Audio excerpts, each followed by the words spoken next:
Toda vez que a gente prepara uma palavra, antes a palavra bate aqui dentro. E se a palavra não bate aqui dentro, ela não pode ser pregada, porque você não pode pregar o que você não vive, ou, no mínimo, não ter se arrependido quando ter sido ministrado por ela. E isso é o que acontece. Quando Deus nos ministra uma palavra, primeiro a gente tem que se arrepender e começar daqui, né? Senão começa a virar um coach, começa a virar uma palavra às vezes só de encorajamento, mas que não brotou de um arrependimento também, que também não doeu aqui antes, e é muito legal quando dói antes, aqui. Então, acho que a gente vai conseguir crescer hoje e aprender nesses rápidos minutos. Abra aí a sua Bíblia em Atos, no capítulo 17, e a gente vai ler uma porção de Paulo aos atenienses, a igreja lá da cidade de Atenas. E o apóstolo Paulo fala para o povo lá de Atenas, e tem algo bem interessante que vale a pena muito a gente se debruçar, vale a pena a gente falar, vale a pena a gente melhorar, evoluir. Já vamos ler aí minha Bíblia foi parar lá em Ezequiel, né, cara? Como é que isso aconteceu? Muito bem. E antes da gente ler aqui em Atos, eu quero dar uma introdução para você daquilo que a gente vai estar falando. Nós estamos vivendo tempos de novidades. Todos nós gostamos de novidades. Quem é que não gosta de novidade, né? Todos nós adoramos novidade. Nós gostamos muito de coisinhas novas que vão surgindo na nossa vida, né? Às vezes tem aquele povo que adora arrumar decoração de casa, está sempre arrumando alguma coisa, tem mais aqueles que adoram pintar uma parede, quando não gostou, pinta de novo, inverte o sofá, puxa para lá, troca para cá, né? Todo mundo gosta de uma novidadezinha, quando o cara troca de carro, uma novidadezinha. A gente adora novidadezinha na nossa vida. Quem não gosta de novidades? Quem não gosta de uma coisinha, de uma viagem, do planejamento, ou quem não gosta de uma roupinha nova? Quem não gosta das famosas comprinhas batendo lá na porta?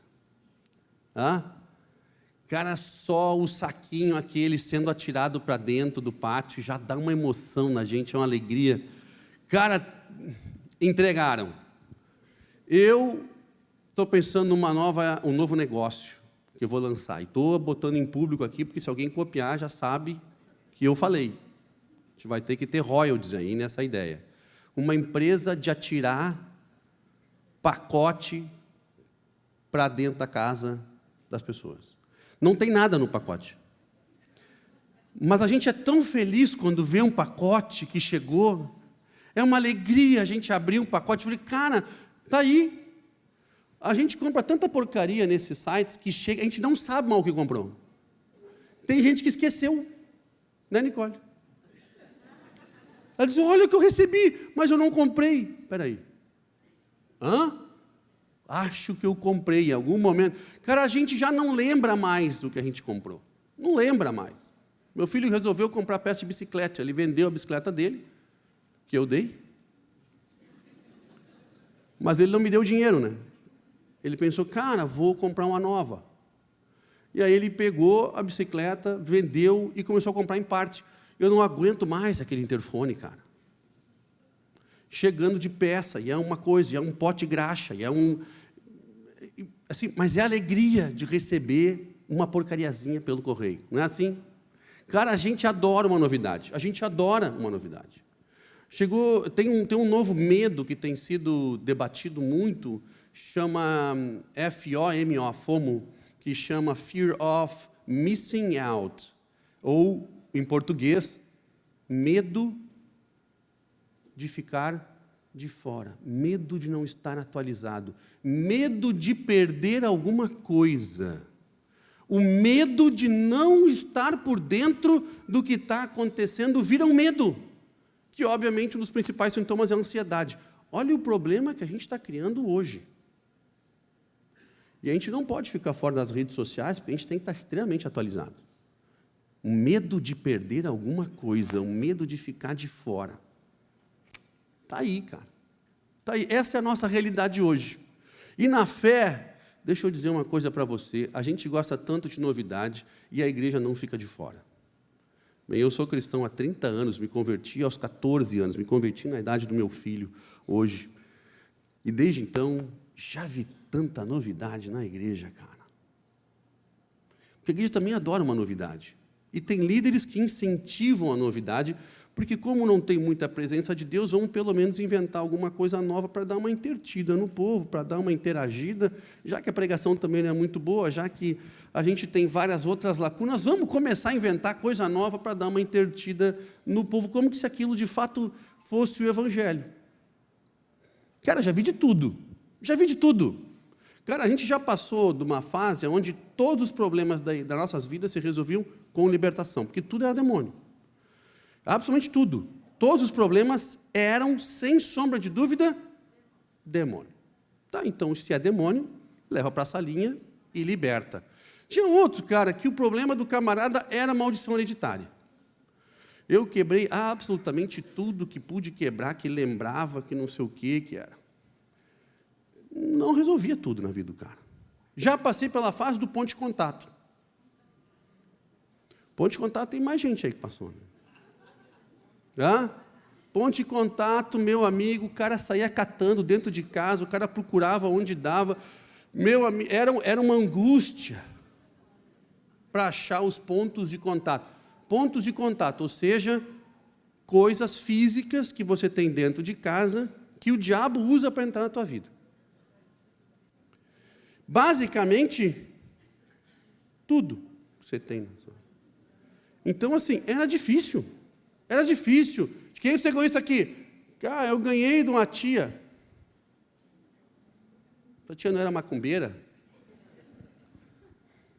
O diabo está usando para entrar na sua casa. Uma marca de roupa que o pessoal dizia que era consagrada ao diabo, meu, que saía queimando tudo, dando tudo. Era o que se ensinava, e você ia naquela moda, na onda, porque a gente gosta dessa onda. Então, a gente ia, era onda de retiros, determinados retiros, que você só iria ter um real encontro com Deus se você fizesse aquilo daquele jeito, daquele modelo, e tinha que ser daquele jeito, se não fosse daquele jeito, não acontecia.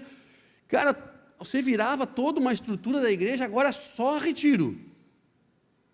O pessoal quando chega do retiro, solta foguete e tal, a igreja começou a comprar foguete, cara. Por quê? Porque era um momento que se fazia. Não estou dizendo que essas coisas vinham, às vezes, do nada para lugar nenhum, às vezes tinham até fundamento, mas a igreja transformava no modismo, ao invés de transformar num conhecimento, às vezes de tentar extrair dali uma sabedoria e tentar tirar o que era bom, tentar tirar o que fazia sentido e tentar ministrar. Cara, a gente passou da época do Natal ser uma ação demoníaca. Cara, o Natal que eu sempre adorei de estar junto, e a gente adorava, e quando a gente se converteu, puxa, que legal, finalmente o Natal agora não vai ser só presente, vamos poder se reunir, vamos poder tocar um violão, adorar, e, puxa, vai ser fantástico o Natal. De repente, esse mesmo Natal virou maldição. Não é ali que Jesus nasceu nessa época, maldição, quem tiver presépio em casa, é basicamente o ninho do diabo. Então, não, cara, tudo fora, e era tudo fora. Discos, não cristãos, meu pai tinha uma pilha, cara, eu botei tudo fora, queimamos tudo, eu queria ter tido aquilo hoje para rir das capas daqueles discos, cara. Os sertanejos, cara, eles tiravam foto, cara, eu não acredito que aquilo olha o material que eu perdi da gente rir por dias. Era olhando aquelas capas. E a gente botou fora, porque aquilo era um ponto de contato. Cara, muito se perdeu, a igreja se perdeu muito nisso. A igreja criava modelos, a gente adora coisa nova, e a igreja vai junto, às vezes por falta de conhecimento, maturidade em Deus, a gente vai junto nesse embalo. Modelos de crescimento de igreja. Agora, para crescer a igreja, é assim. Um ganha 2 ganha 4, e ganha 30, e atira para cá, e atira para lá, e todo mundo é líder, e cada lugar é uma igreja, e pastor, e multiplica, e vai, e tem que ser, e ganha o mundo. Meu Deus, aquilo virou uma indústria. Nem Jesus já estava mais junto no negócio, estava todo mundo só por uma multiplicação, por uma loucura, por alvo, por meta. Cara, a gente quebrou. Eu me lembro que eu perdi Jesus pelo caminho, e perdi os meus que estavam comigo também. E era cobrado porque eu não tinha alcançado a meta de vendas do Evangelho. Cara, a gente passou por tudo já. E tantos outros virão. Hoje, cada vez que surge uma coisa nova, o pessoal me pergunta: o que tu acha? Não sei, vamos dar um tempo. Vamos dar um tempo. Vamos começar a fazer na igreja? Não, acho que é melhor a gente dá um tempo. Sabe, a gente vê e depois a gente evolui, porque senão, meu querido, eu estou sujeitando o povo, que agora é isso, agora é isso, agora é isso. A gente tem amigos tão queridos que sujeitaram a igreja deles, que estavam crescendo a determinados modismos, e a igreja acabou, cara. Porque a igreja não tem mais nem identidade, a igreja não tem mais nem um rumo claro para ir. Agora, não é de hoje que a gente gosta desses modismos. Vou te dizer, não é de hoje. Faz tempo que a igreja curte os modismos. Abre aí, em Atos, no capítulo 17, e lê comigo. Atos, no capítulo 17, e lê comigo o verso 19. E Paulo estava pregando em Atenas, e os atenienses adoravam uma novidade. E no verso 19 do capítulo 17, então, o levaram a uma reunião no Areópago, onde lhe perguntaram: podemos saber que novo ensino é esse que você está anunciando? Você está nos apresentando algumas ideias estranhas, que queremos saber o que elas significam. Todos os atenienses e estrangeiros que ali viviam não se preocupavam com outra coisa senão falar ou ouvir as últimas notícias.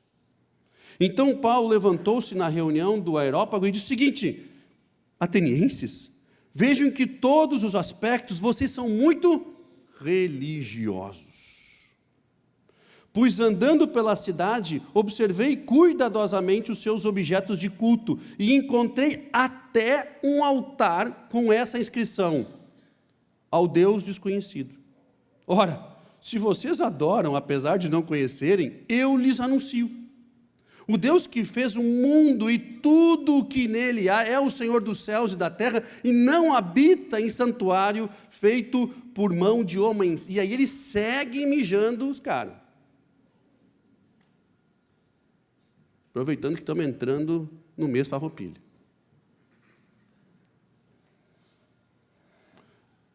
E ele xinga o pessoal e ministra e exorta e diz: cara, vocês estão loucos.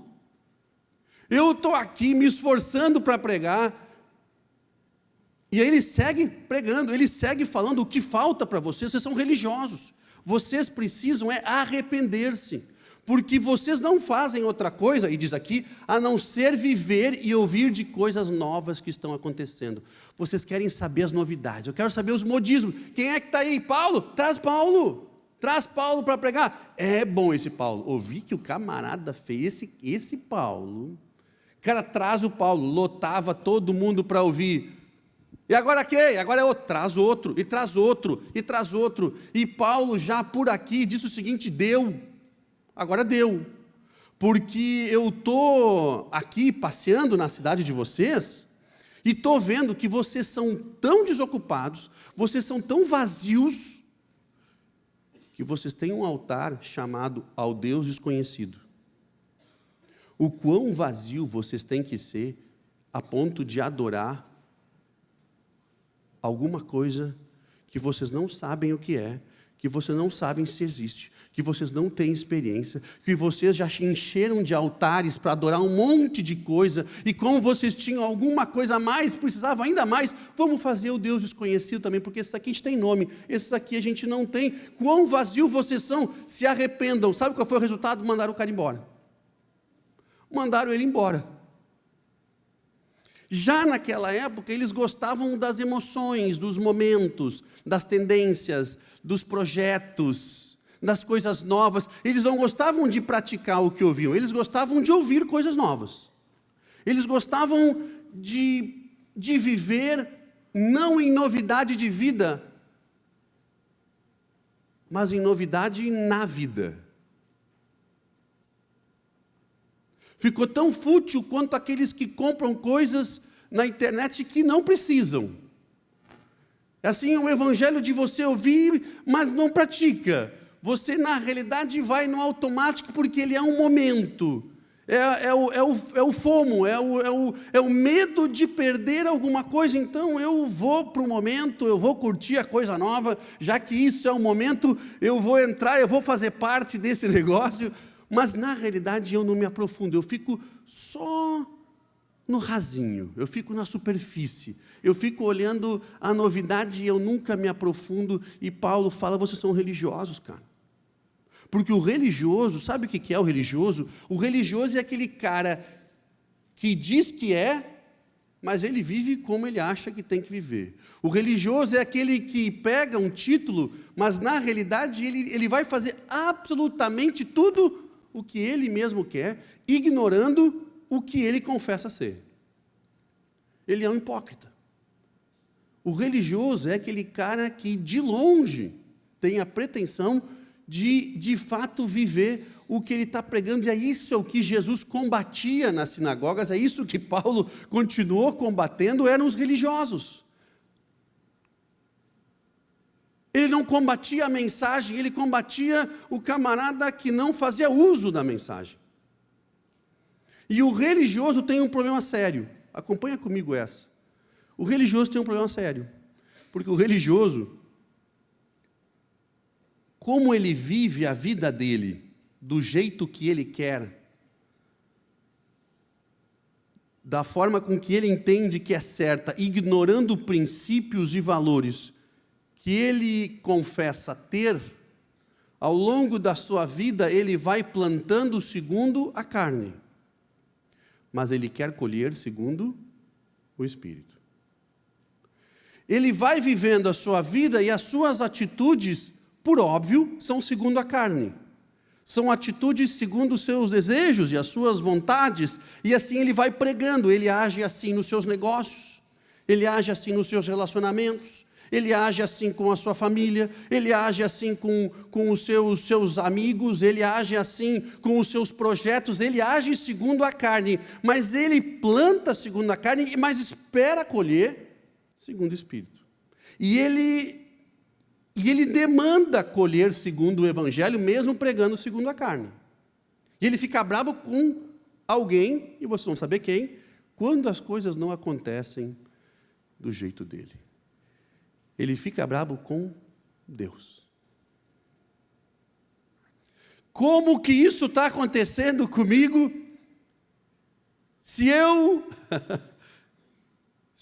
carrego essa bandeira, se eu carrego essa camiseta, se eu visto esse traje, que é o que acontecia com Jesus nas sinagogas, cara, vocês têm esses trajes, mas vocês são um sepulcro caiado, vocês não têm nada dentro, vocês não carregam a essência.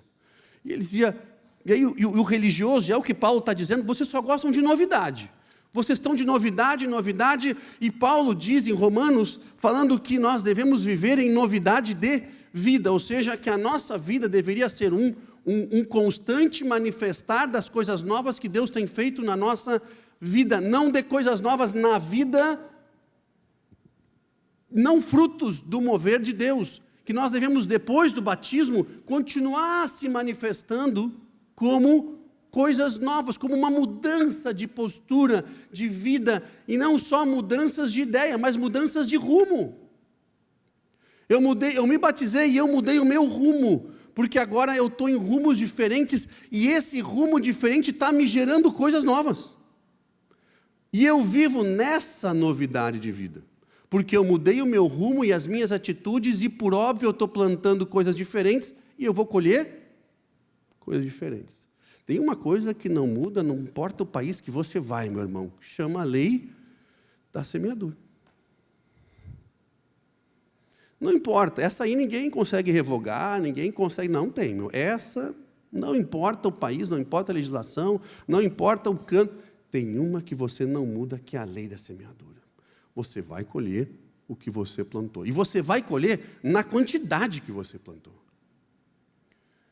Porque isso é óbvio. Se você tem uma horta e eu tenho uma pequena horta atrás de casa, eu vou colher temperinhos, que é o que eu planto.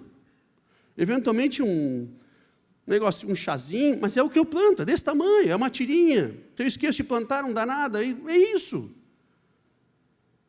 Já o meu pai mora num terreno bem menor que o meu e planta um monte de coisa. É uma fruteira a casa dele.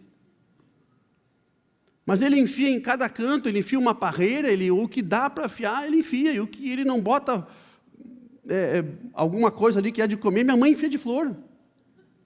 Eu já não sei mais se é de comer, se é flor, aquilo lá, porque aquilo... É isso, é a casa dele. E eles conseguem extrair de um terreno tão pequeno, quanto mais eu planto, mais eu colho. É óbvio. Mas o religioso é diferente. O religioso, ele gosta das novidades e dos momentos, e das palavras, e dos apelos, e dos coaches, e das emoções, e das coisas que de fato não aprofundam, e coisas que são importantes, mas coisas que não mudam a nossa vida. E de fato o Evangelho,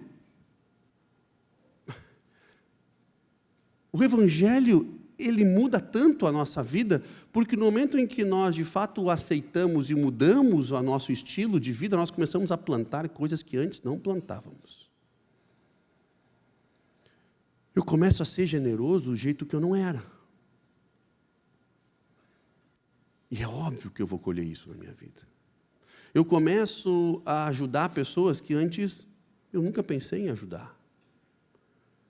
Eu começo a olhar para o outro que antes eu nem sabia que existia. Eu começo a mudar a minha postura e eu começo a plantar coisas que antes eu não plantava e começam a vir os momentos de dificuldades porque eles vêm. E o que eu vou colher lá?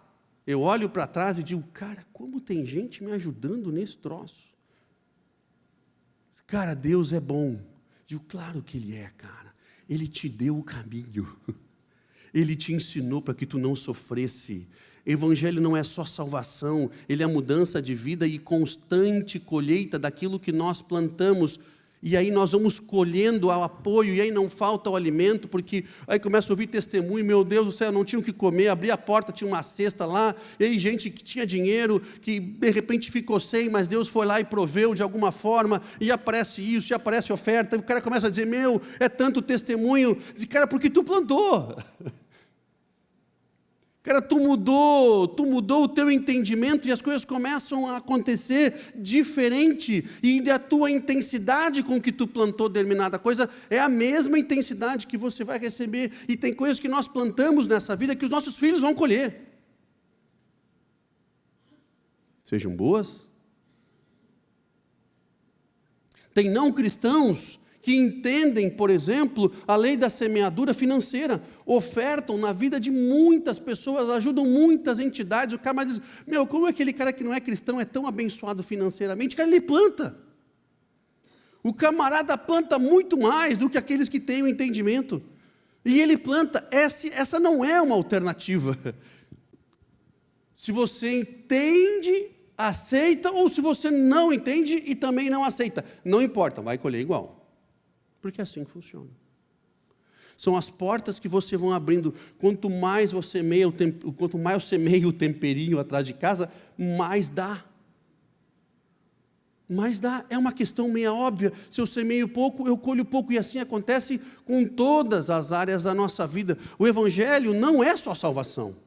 O Evangelho não é transformação naquele dia. O Evangelho é mudança de comportamento. Romanos fala da mudança de culto, da nossa mudança da nossa mente. Romanos 12, cara, e eu mudo com a minha, eu mudo. Eu mudo o meu conceito, eu mudo o meu entendimento, eu de fato me moldo de acordo com o Evangelho que me dá instrução para absolutamente tudo. Cara, ele dá instrução desde relacionamentos, desde matrimônio, desde criação de filhos, desde trabalho, desde de ser fiador, desde criação de leis, desde governança de cidades. Ele dá desde de servir ao próximo, desde atender aos necessitados, e ele dá em tudo. Quanto mais eu me aproximo dele, mais eu planto segundo ele, e é óbvio que eu vou colher segundo ele. E aí por isso que a Bíblia diz que o profeta já foi novo e era velho e nunca viu o justo e a sua descendência passar trabalho. Por quê? Porque plantou. Mas Paulo estava batendo nos atenienses, dizendo o seguinte: mas não vai dar, né? Porque vocês são religiosos.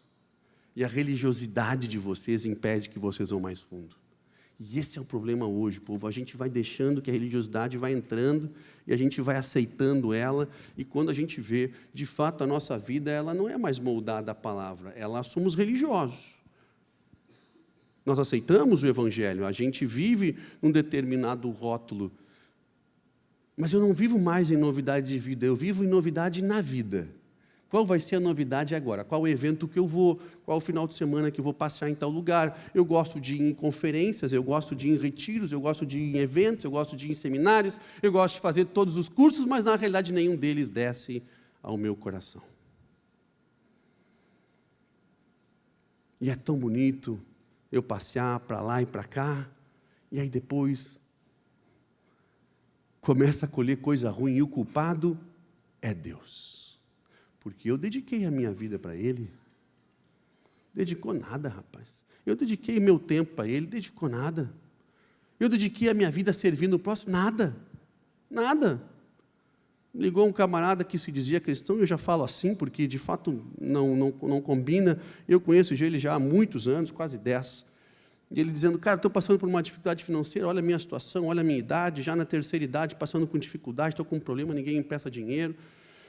E ele me pediu um determinado valor, eu ajudei ele com um determinado valor, ele me ligou de novo, pedindo mais um valor. Eu disse: cara, não dá, porque eu tenho com meus compromissos, eu tenho família, eu tenho outras responsabilidades. Cara, mas para te ver, ninguém está me ajudando. Olha a minha idade, olha a minha situação, ninguém está me ajudando, só tu e um outro amigo me ajudaram, ninguém mais me estendeu a mão, nem as minhas filhas, nem... Ele começou a contar e eu falei: e por que será que isso está acontecendo?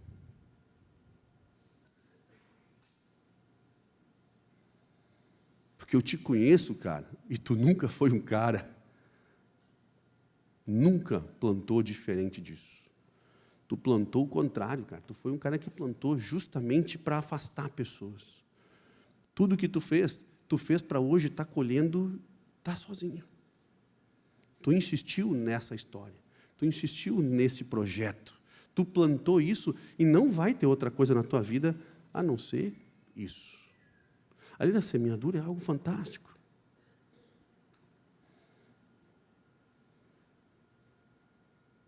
E a Bíblia nos ensina em todos os aspectos. O do fiador é o que eu acho um dos mais incríveis, porque ela diz: olha, não assina de fiador, porque aquele que assinar de fiador vai ficar, quem aceitar, né, você vai ficar escravo, vai ficar uma dívida. Aí a Bíblia diz: não assina, se você não quer ter essa experiência. E hoje, muitas vezes, a gente precisa assinar de fiador, os projetos são assim, muita gente precisa fiador, né? Eu já falei isso outras vezes. Robson, eu já assinei de fiador para um amigo muito querido. Aí o pessoal diz: cara, tu assinou de fiador, a Bíblia diz: não assina. Eu disse: não, ela me deixa claro os meus riscos. Para esse cara, eu estava assinando sabendo que se ele não pagar, eu pago. Por quê? Porque a Bíblia me ensinou isso. Para mim está claro isso. Eu estou correndo o risco. E se acontecer de ter que pagar? Paga. Se você não deixou de assinar, só vai lá e paga. Aí um outro irmão um dia ouviu contando um testemunho desse, ele chegou lá e disse: cara, tu também podia ser meu fiador. Aí eu falei: irmão, de bobo só o jeito de pentear o cabelo, irmão. Assim, não estou nessa, eu já assinei de fiador de um. Disse: mas tu acha que eu não vou pagar? Não é isso. É que quando eu assinei de fiador do fulano, eu peguei o dinheiro que é estimado mais ou menos para pagar aquela conta e botei numa poupança. Eu estou sabendo. Não estou a fim de botar mais poupança em nenhuma de fiança. Talvez, se um dia liberar essa, talvez aconteça. Mas hoje eu já assumi uma conta chega para assumir. Mas eu vou pagar. Irmão, não é isso. A Bíblia já me ensinou que eu tenho que pagar. Então, eu só entro sabendo que eu vou pagar, se necessário for, e está tudo certo. Mas ela nos ensina até isso. Ela é criteriosa com a criação de filhos, com os negócios, com o planejamento de negócios. Cara, a Bíblia nos ensina tudo. E sabe o que a gente faz? A gente vive na superfície. E aí, reclama do próprio Deus quando as coisas não deram certo. E ele é sempre o culpado, porque, afinal de contas, ele tem recursos ilimitados. E a gente não enxerga que o que a gente plantou foi exatamente aquilo que nós estamos colhendo. O camarada foi lá e plantou vento, mas ele está achando ruim colher essa tempestade. Mas o que ele plantou foi vento. Foi vento que ele colheu, ele plantou. Cara, a gente vai orar, a gente vai estar junto, a gente vai estar tudo certo. Mas tu colheu, porque tu plantou, irmão. E tem coisa que o cara diz assim, ó, cara, é ataque do inimigo. Isso a gente repreende, ora e de fato vai. Se não, meu irmão, tem coisa que tu plantou. E a gente vai ter que lidar com essa colheita. Os meus filhos, eu ensino que tem consequência. Os erros deles têm consequência. Os danos vão ter consequências. Cara, não dá para passar. Não dá. A minha filha ontem fez um choredo, fez feio, aquela história de querer usar telefone. As crianças, de vez em quando, se passam nesse negócio. E, cara, é uma coisa que eu sou extremamente firme. E eu sou firme. A mãe é pior. Se a mãe está no carro, então, elas não têm chance nenhuma com a história do telefone. Se só o pai está, os pais são meio mole, às vezes, né? E eles são convencidos, assim, né? A guriazinha diz, pai, eu te amo. Pá, ela diz que eu te amo. Pega aqui a carteira, faz um pix, está tudo certo.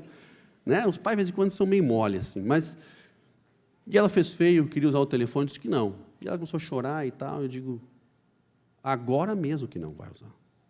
Eu tinha dado quem sabe, mais perto de casa, eu deixo um pouquinho. Não, porque eu quero, agora mesmo, não vai. Cara, e me doeu, porque ela ficou quietinha até chegar em casa.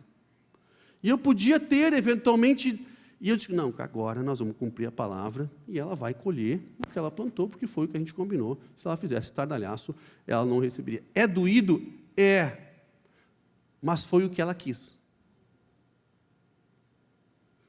Foi o que ela buscou, foi o que ela insistiu para ter, foi a atitude dela.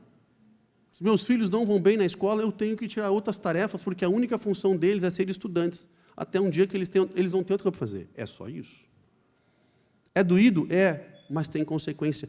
Se nós que somos pais, a Bíblia diz, sabemos dar boas dádivas e disciplinamos do nosso jeito, imagina o nosso Pai celestial. O nosso Pai celestial nos ama tanto que Ele não tirou o livre-arbítrio de você escolher por Ele ou não. E deve doer em Deus nos ver colhendo coisas que Ele não queria que nós estivéssemos passando, mas que nós optamos por viver. Nós escolhemos viver. Deus deu o livre-arbítrio a ponto de colocar no jardim do Éden ali diante do homem a escolha de querer comer do fruto ou não, ele opta ele dá a escolha. Nós nunca fomos robôs. O Evangelho nunca é goela abaixo, nós nunca somos manipulados, não deveríamos ser, pelo menos pelo verdadeiro Evangelho. Nós somos o livre-arbítrio e nós escolhemos errado, nós escolhemos viver aquilo ali. E aí, meu amigo, Deus diz, cara, por misericórdia, porque eu te amo, pela graça, eu vou continuar insistindo, eu vou continuar te chamando, eu vou continuar te amando, eu vou continuar com a porta aberta, mas a escolha é tua, sempre será tua.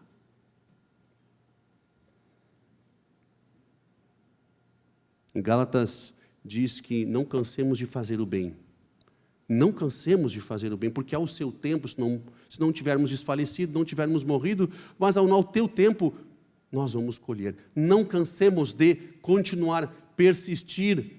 Eclesiastes fala, lancemos nossos pães sobre as águas, que depois de muitos dias ele vai retornar. Continuem plantando, porque a gente não sabe qual das sementes vai germinar primeiro, então continuem plantando o máximo possível. Essa é a instrução que nós temos na palavra, de plantar o que é certo, de plantar o que é correto, de plantar para que a gente venha colher no tempo que necessário for. E que a gente não tem necessidade de absolutamente nada. Ele não está nos ensinando isso. E é interessante que o religioso, depois, ele bota a culpa em Deus. E ele, com a sua misericórdia, daqueles que se arrependem, sempre aparecem. É a história de um bandido, né, de um criminoso, que comete um crime, e no período dessa investigação, ou desse julgamento, ele se converte. Ele alcançou a graça de Deus e alcançou a misericórdia, ele alcançou a salvação. E a vida dele mudou no momento do arrependimento. Mas ele está sendo julgado pelas coisas que fez e as consequências virão. As consequências virão. Por quê? Porque plantou-se isso. Dá para pagar? Ele adoraria. Naquele momento, eu tenho certeza que é o que ele mais queria, dizer, cara, eu queria voltar no tempo e não fazer o que eu fiz para não estar colhendo, mas fez. Deus nos ama, Deus nos alcança com a sua graça, mas Ele não vai tirar o nosso livre-arbítrio. Meu irmão, o apóstolo Paulo fala que nós devemos viver em novidade de vida, e não em novidade na vida. E essas novidades que vão surgindo estão tirando o nosso foco em Deus, fazendo com que a gente viva de forma superficial, de forma religiosa, e não de forma verdadeira, sofrendo através das nossas colheitas. Vamos ficar em pé, por favor?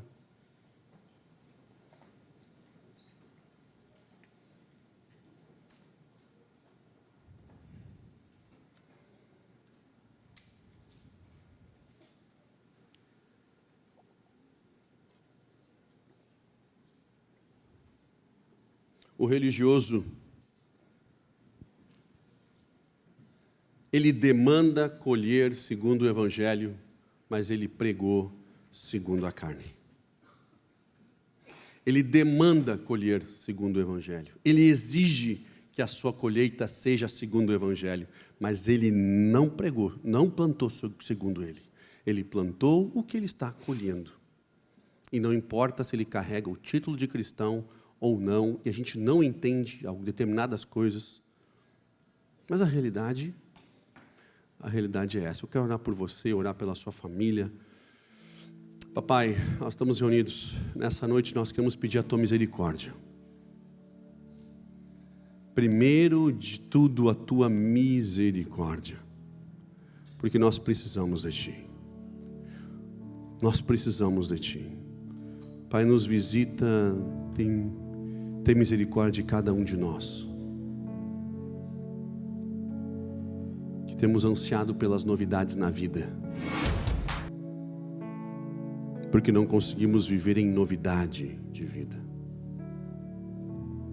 Tem misericórdia, Pai, como o povo ateniense que ouviu o apóstolo Paulo chamando-os de religiosos e chamando ao arrependimento. Pai, tem misericórdia de cada um de nós. Pai, que não seja essa comunidade mais uma novidade. Que não seja essa comunidade mais uma novidade. Mas sim arrependimento.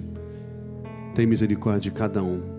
Pai, abençoa-nos e nos perdoa a nossa religiosidade, porque nós temos plantado segundo a carne e esperado colher segundo o Espírito. Nos perdoa, papai.